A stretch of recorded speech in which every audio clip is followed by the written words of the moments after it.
to this. Hey there, today I thought I would do start to end fine-tuning of LLM, a very toy problem yet a very important problem, because if you are just getting into LLM, then this might be something you want to look into, how you can fine-tune LLMs, any existing LLMs out there on Hugging Face using any dataset. Yeah, now pretty much you can find libraries or even some UI actually that does it. You simply upload the data and then you get a fine-tuned model. I think it's good to know how you can do it if you were to do it. We will try to do it in first, I think. Let's see here. We will try maybe Google BERT model. Things we will do. I have Copilot here, so that might autocomplete a few things. It get tokenizer, right? After, I'm not sure if that spelling is wrong or right. Maybe that's the spelling, whatever.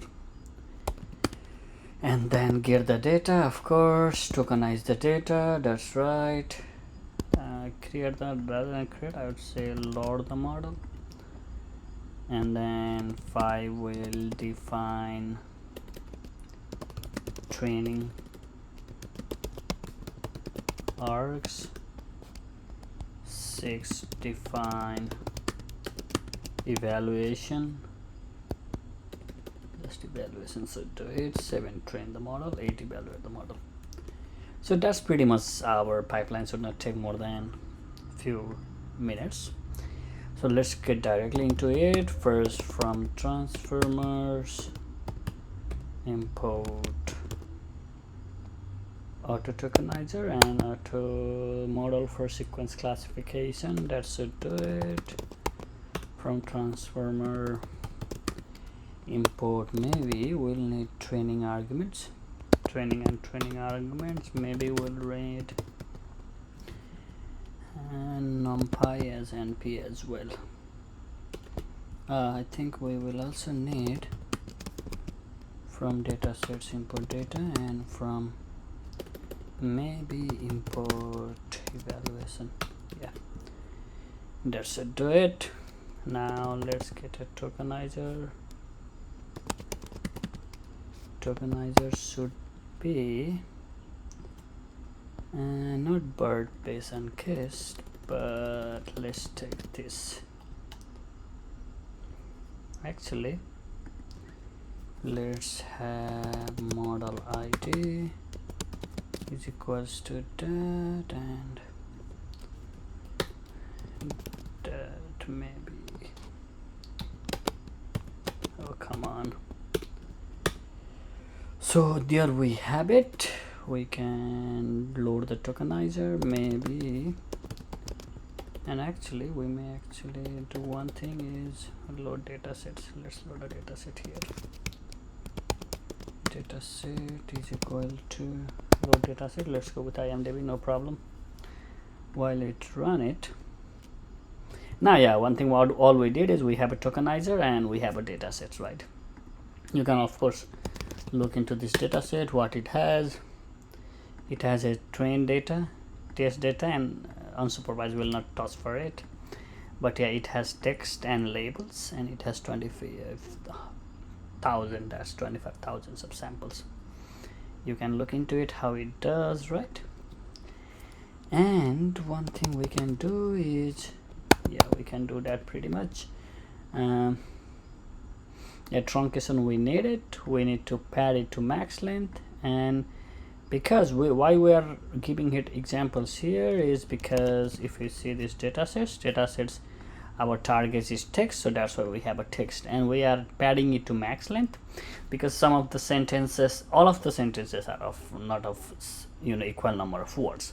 So there will be this what do we call it, mismatching of sentences word length. So to have every sentence that has a equal number of words, we're gonna pad with 0. Basically that's what we are doing.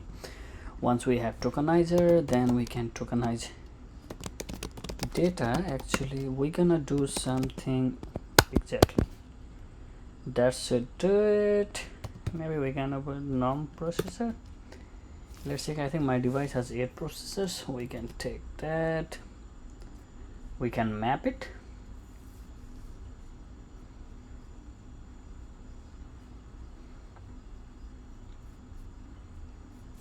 Bingo. Let's take a sample. Train is equal to, what do we call this, tokenized data. Select range, that's fine, but I want to do shuffle and see it 42 maybe, and that should do it. Sample test. Yeah, while we are doing it, because now we have this data, we wanna get a small sample of it. You can basically take the whole thing, right? You don't need to, you don't basically need this if you wanna fine-tune on entire things. I just wanna show it as here as a proof of concept. So I thought rather, you know, rather just take first 1000. Even 1000 might be too much. Let's take 500 and see how it does. Do you have it there? Now we have it. One thing we would use is, we're gonna use a trainer from Hugging Face. Easy to train, very good pipeline. Not it will take care of bunch of things by itself. So let's do train args. We can do training arguments. Of course we'll need that, and we will need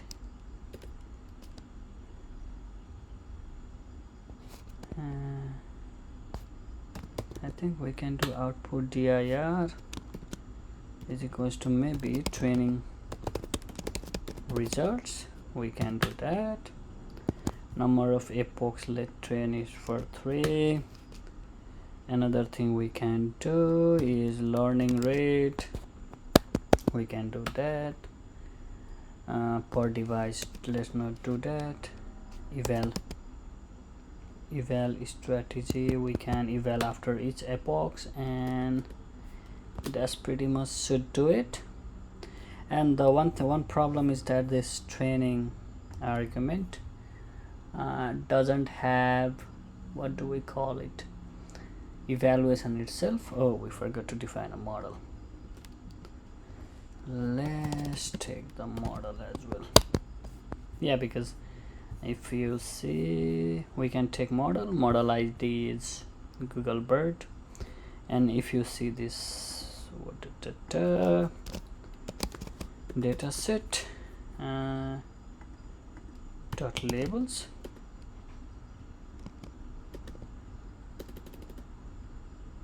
that number of labels, maybe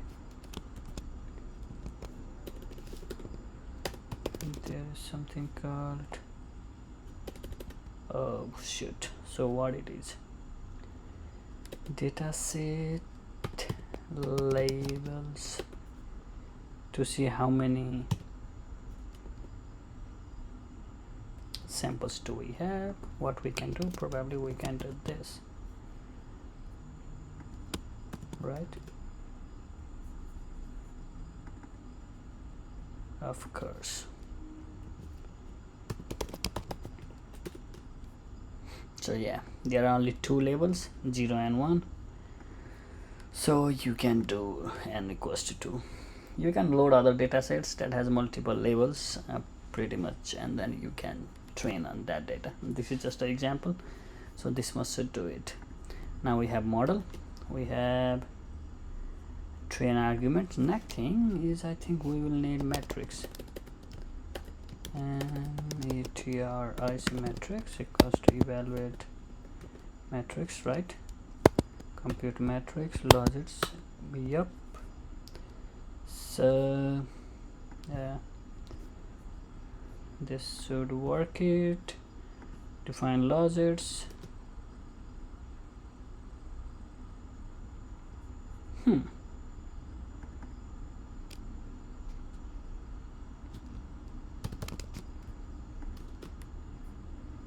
Okay, I don't know why it threw that error there, but I think with this we had pretty much everything we need. We have the tokenized data, we have test and test samples, we have trainers. Then I think we can do is trainer model equals to model, train data equals to sample, doesn't matter really, compute matrix equals to that. Hopefully it will not throw, oh shoot, that should have been that. Yeah, I know, because it got redefined there, so we had that problem. Now we can simply call trainer.train and hopefully it should not throw any error. Let's see how long will it take to train it, but that's pretty much what we did, right? We defined the tokenizer, we got the data, we tokenize the data, we load the model, define the training parameters, evaluation, train model, and we are at this position 7 where we are training the model. But that's it. While the model trains, it might take like 3 minutes or some. So let's go through each of these. This is pretty much basic if you wanna fine-tune your model on actually any of the Hugging Face datasets. If you go to Hugging Face models, there are 835,000 models. So this approach should work on most of these datasets. Yeah, there are some there are some models where you might need to define end of sentence token and whatnot.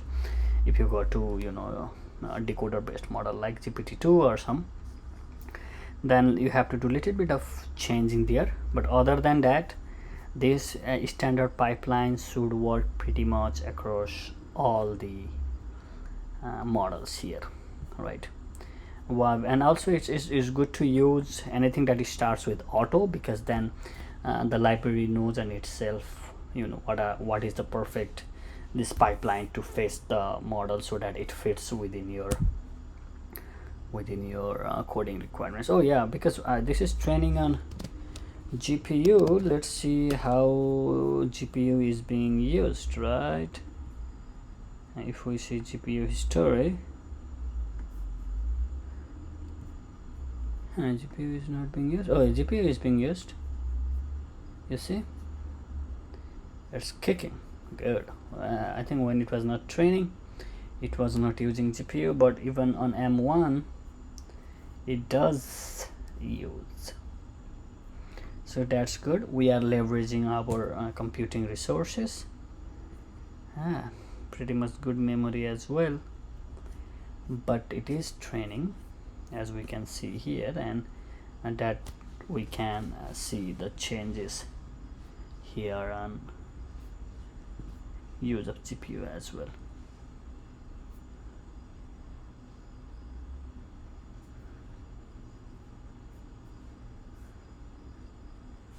Let's give it a minute before the model ends. I could stop it and come back, but let's give it a minute because I wanted to show this, right? Oh, this is just one. It is quite slow. So we have one evaluation done. We have around 83% of accuracy. This thing will not change much because we are only using 500 data sets here. All right, you can pretty much delete these whole things. It will take a much longer time than this, but if you just remove that part there, then you should be able to train on the entire data sets. And if you want to test on everything, then you can remove that from there as well, and you should be able to run it. We are done with epoch 2 as well. I think we're gonna train for 3 epochs. Takes about, I don't know how much does it take. Does it say here? This is per step. Runtime is 20. Okay, We have, okay, the loss is decreasing. That's nice. We are able to learn something there. Evaluation accuracy is also increasing. That is nice. So there should be something here, yeah, because if you see here, we have this training results directory that we have defined. So although it was not there previously, now we have it created here. Once the evaluation is done, we will have some stuff there we can look into, you know, what really happened. And now we have the final epoch going on, running.